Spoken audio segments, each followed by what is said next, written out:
Hey guys, what's going on? Back with another video, and today we're going to be modifying the Vapid Tannen. This of course is another lore car. It's not actually in the game, but it is abiding by the laws and rules of the Grand Theft Auto 5 universe. It's based off of a 1946 Ford Coupe. Get your hand out of the way. That is such a needless animation. And this was actually the car, apparently, that Biff drove. I'm not a big movie person. That Biff drove in Back to the Future. McFly. Hello, anybody home, McFly? If only we hopped in and Chuck Berry started playing. So, let's get to modifying it. There are a bunch of cool options.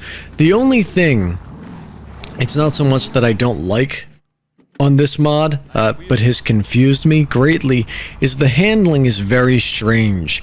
It like sticks to the road and then it lets you go. It's almost so rigid that, well, I don't know how to explain it, but you'll see. So here we have the bodywork.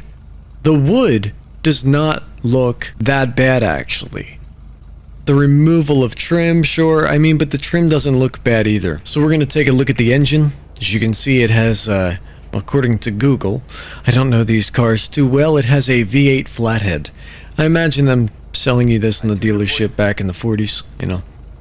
You're gonna love this bad boy, boss. It's got the top-of-the-line V8 flathead.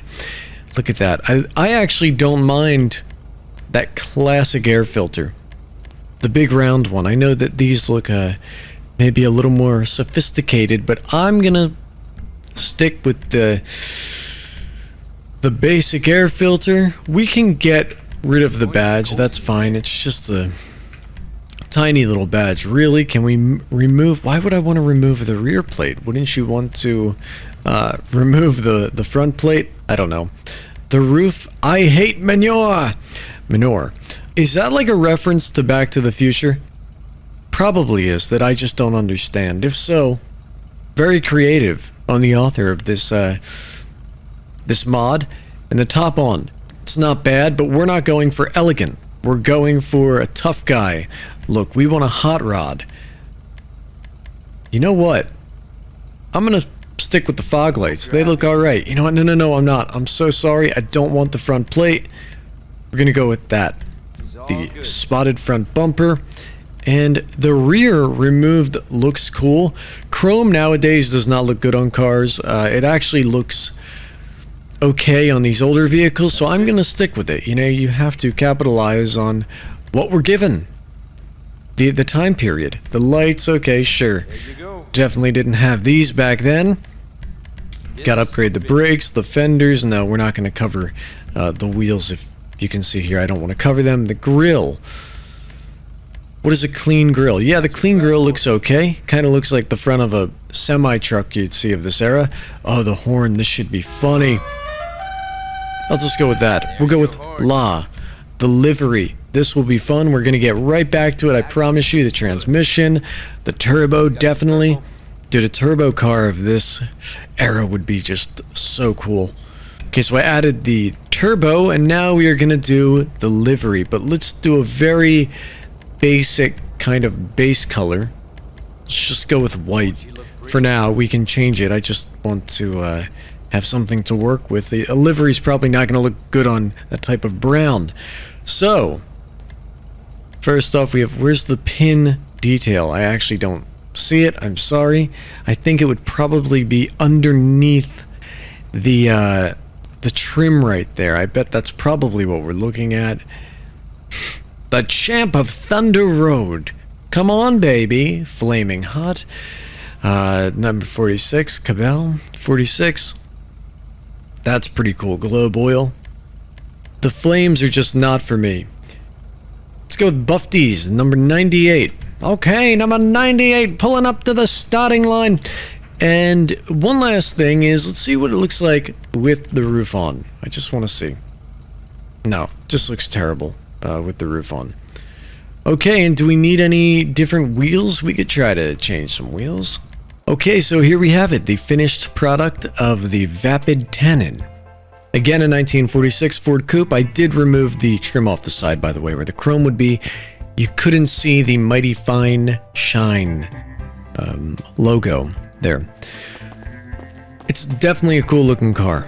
Be great to have a bunch of people driving around with these. I don't think Grand Theft Auto would give you the option to have people sitting in the back, but you know, driving around with just submachine guns or something like that, or Tommy guns, you know, hanging out. But let's go take it for a drive.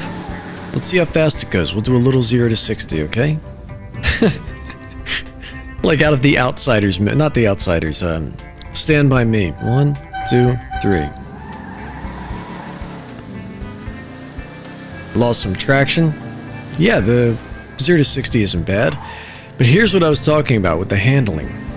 It grips into the road, but then you kind of bounce around. Of course it won't do it this time. Maybe it's just a response you can actually feel and not see.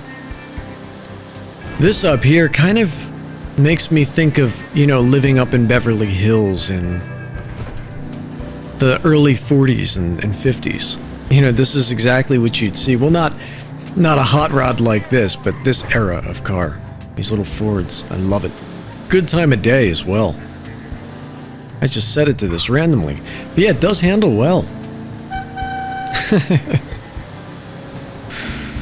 Man, cars have gotten so much bigger that this one actually seems kind of small. It would be great racing these with a bunch of people.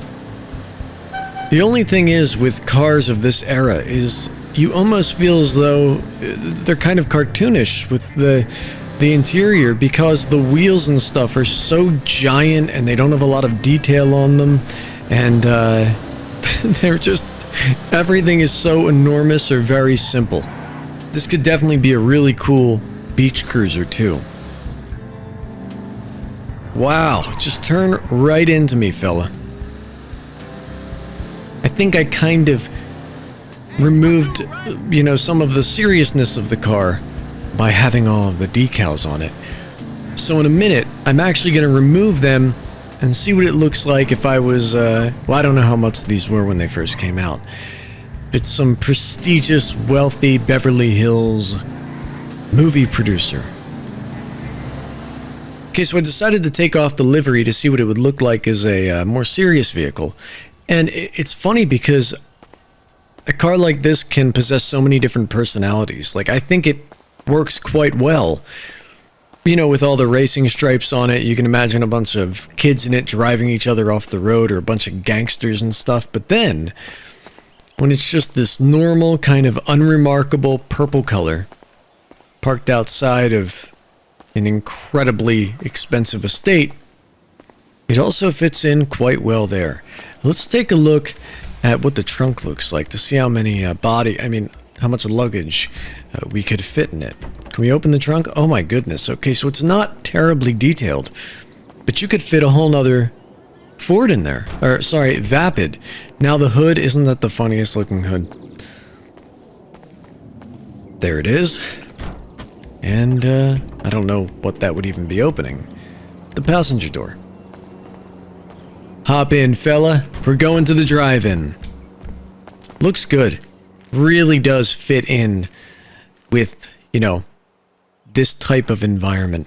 Again, I don't know what the price was on these. You know, I'm not saying it's a Rolls Royce, but it looks rich. Maybe it's just because it's older, and we associate anything vintage with only rich people being able to afford vintage stuff. I don't know. Can handle on these back roads, I'll give it that. I think it can, sort of.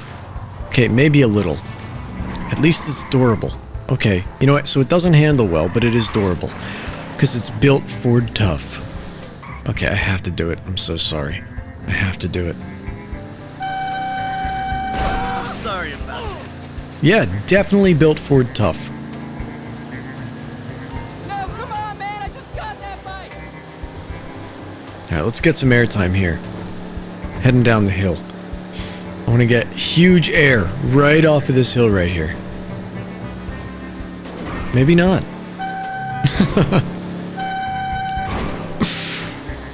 One more.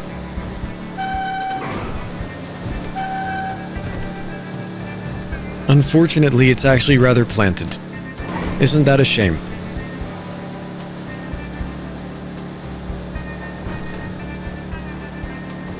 But anyway, I hope you guys have enjoyed this video.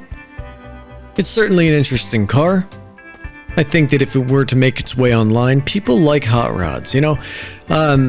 It reminds me of the movie Guardians of the Galaxy when they released the soundtrack with all of the oldies hits and everyone was like, you know, younger people were like, oh, I actually kind of like this music. I was just never introduced to it.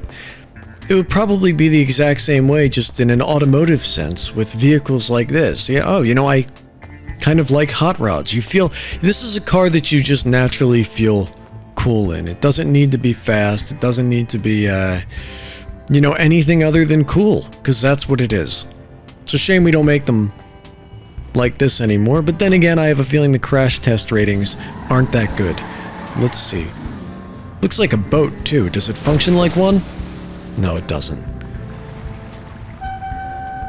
Anyway, I'll see you next time.